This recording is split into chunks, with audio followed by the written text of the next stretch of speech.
As ventas dos coches eléctricos incrementanse na comarca, seguen a mandar os vehículos de combustión e de ocasión, pero repuntan as matriculacións de novos vehículos e tamén dos eléctricos. O 2026 arrancou con boas cifras no referente ao mercado automobilístico. A Xunta e o Goberno Central lanzaron novas axudas para a adquisición de vehículos eléctricos, polo que se están a rexistrar incrementos nas ventas deste tipo de coches na comarca. Favorablemente, o que fixo foi anunciarse o Plan Auto Plus con retroactividade desde xa a principios deste ano.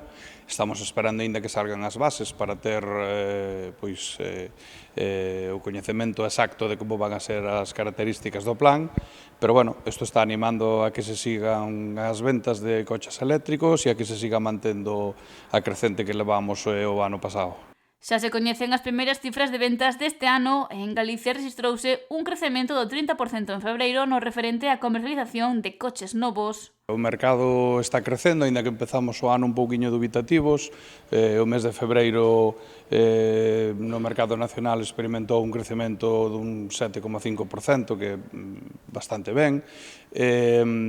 Aquí na comunidade autónoma o crecemento foi espectacular, pero claro, tamén porque tivemos o plan autonómico do Plan Renova da Xunta e iso tamén se notou moitísimo.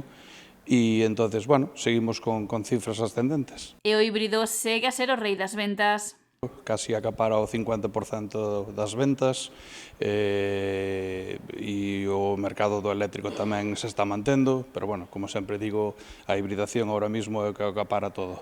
Sin embargo, o máis demandado seguen a ser os vehículos de ocasión. A nosa comarca seguimos vendendo o que máis se vende sempre é o vehículo de ocasión, tirando sempre a vehículos seminovos, non? Eso sempre é o rei do mercado, é o que máis estamos vendendo, é o que a xente demanda, a xente entra preguntando por kilómetros cero, vehículos seminovos, e eu diría que é un alto porcentaje das ventas da nosa comarca van por aí.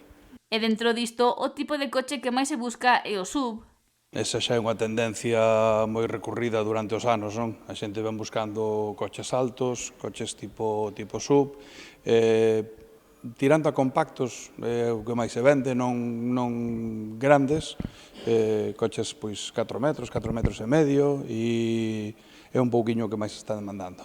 Tras os recentes ataques registrados en Irán por parte de Estados Unidos e de Israel, a incerteza chega ao mercado dos automóviles. De momento, todas as noticias que salen, pois, bueno, estamos pendientes delas. De momento non temos noticias de subas de componentes ou de faltas de componentes, pero, bueno, a inestabilidade nunca é boa. Muñiz recorda que a marca tamén conta con ofertas nos seus produtos, máis alá das axudas lanzadas pola Xunta e o Goberno Central.